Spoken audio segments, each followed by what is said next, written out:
Assalamualaikum warahmatullahi wabarakatuh. Perkenalkan, nama saya Muhammad Adli Arif dari kelas 12 IPS 2, absen 20. Kali ini saya akan mempresentasikan tentang materi peta, penginderaan jauh, dan SIG untuk tugas geografi. Yang pertama ada pengertian peta.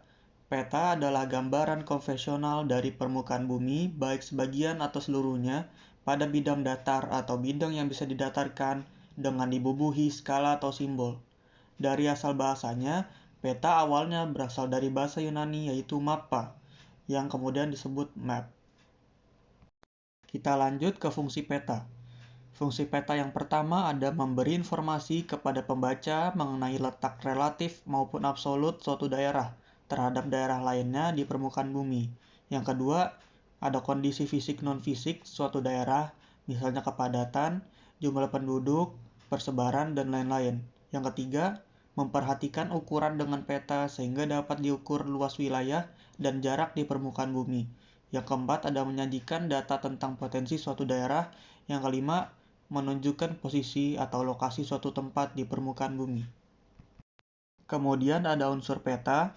Ada beberapa unsur peta, yaitu judul peta, tanda arah, tata warna, skala peta, lettering, legenda, inset, sumber dan tahun pembuatan, garis astronomis, simbol, dan garis tepi. Untuk lebih jelasnya, bisa kita lihat pada gambar yang sudah tertera. Ada jenis peta. Peta berdasarkan isinya ada peta umum dan peta khusus. Berdasarkan sifat nilai data yang dikandungnya, peta kuantitatif dan peta kualitatif. Berdasarkan sumber data, ada peta dasar dan peta turunan. Berdasarkan bentuk penyajian peta, ada peta foto, peta garis, dan peta digital. Dan berdasarkan sifat datanya, ada peta stasioner dan peta dinamis. Materi yang kedua ada penginderaan jauh. Apa sih prinsip dasar penginderaan jauh? Prinsip dasar penginderaan jauh adalah adanya rekaman interaksi antara gelombang elektronik dan objek di muka bumi yang tertangkap oleh sensor penangkap gelombang. Penangkap gelombang ini dapat berupa satelit, pesawat, atau pesawat tanpa awak. Nah, di penginderaan jauh ini juga ada komponennya. Yang pertama ada sumber tenaga, atmosfer, interaksi antara tenaga dan objek, sensor, wahana, perolehan data atau citra, dan penggunaan data. Selanjutnya ada interpretasi citra. Interpretasi citra adalah kegiatan menafsir, mengkaji, mengidentifikasi, dan mengenali objek pada citra. Selanjutnya menilai arti penting dari objek tersebut. Nah, di interpretasi citra juga ada unsurnya. Unsur yang pertama itu rona dan warna. Rona adalah tingkat kecerahan atau kegelapan suatu objek yang terdapat pada citra. Rona suatu objek sangat dipengaruhi oleh cuaca, arah datang sinar matahari, dan waktu pemotretan. Yang kedua ada bentuk. Bentuk mencerminkan konfigurasi atau kerangka objek, baik bentuk umum atau shape maupun bentuk rinci atau form, untuk mempermudah pengenalan benda. Yang ketiga ada ukuran. Ukuran adalah jarak, luas, volume, ketinggian tempat, dan kemiringan. Ukuran dapat mencerminkan objek sehingga menjadi pembeda dengan objek sejenis yang lain. Yang keempat ada tekstur. Tekstur adalah frekuensi perubahan atau pengulangan rona pada citra. Tekstur dibedakan menjadi tingkat-tingkatan, yaitu halus, sedang, dan kasar. Yang kelima ada pola. Pola adalah kecenderungan bentuk suatu objek, misalnya pola aliran sungai, pola permukiman penduduk, dan pola jaringan jalan. Yang keenam ada bayangan. Bayangan yang berbentuk pada suatu objek sangat dipengaruhi oleh arah datangnya sinar matahari. Apabila pemotretan dilakukan pada pagi hari, bayangan objek ada di sebelah barat. Apabila pemotretan dilakukan pada siang hari, bayangan objek tidak tampak. Apabila pemotretan dilakukan pada sore hari, bayangan objek ada di sebelah timur. Ketujuh ada situs. Situs adalah tempat kedudukan suatu objek terhadap objek lain di sekitarnya. Situs bukan merupakan ciri objek secara langsung, tetapi dalam kaitannya dengan lingkungan sekitar.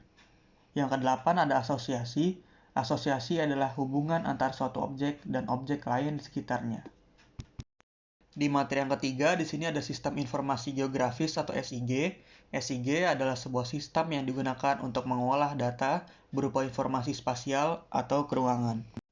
Ada tahapan kerja dari SIG. Yang pertama adalah pemasukan data, yang kedua ada pengelolaan data, Yang ketiga ada manipulasi dan analisis data.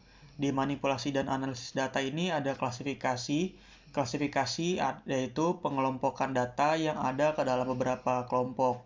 Overlay adalah penggabungan atau penumpukan data yang berbeda sehingga menghasilkan data baru. Networking adalah analisis peta yang mengaitkan data bentuk garis dan titik yang saling berhubungan. Buffering adalah analisis yang menggunakan area atau cakupan dari titik di daerah tertentu. Dan yang terakhir ada 3D. Yang keempat ada hasil. Hasil terbagi menjadi dua, ada hard copy dan soft copy. Selain ada tahapan kerja, SIG juga ada komponennya. Yang pertama ada data, yang kedua ada manusia, yang ketiga ada hardware, yang keempat ada software. Nah, biasanya di hardware yang dipakai untuk SIG itu ada CPU, monitor, digitizer, scanner, plotter, CD-ROM, floppy, dan flash disk. Nah, untuk software yang biasa dipakai di SIG itu ada ArcGIS dan ArcView.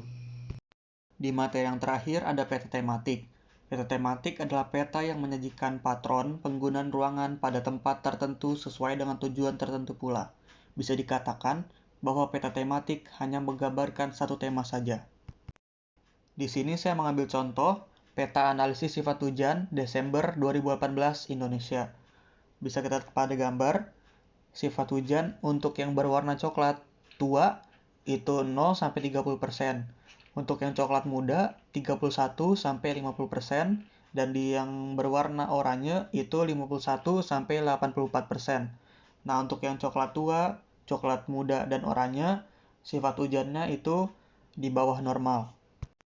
Untuk yang berwarna kuning 85 sampai 115% sifat hujannya normal.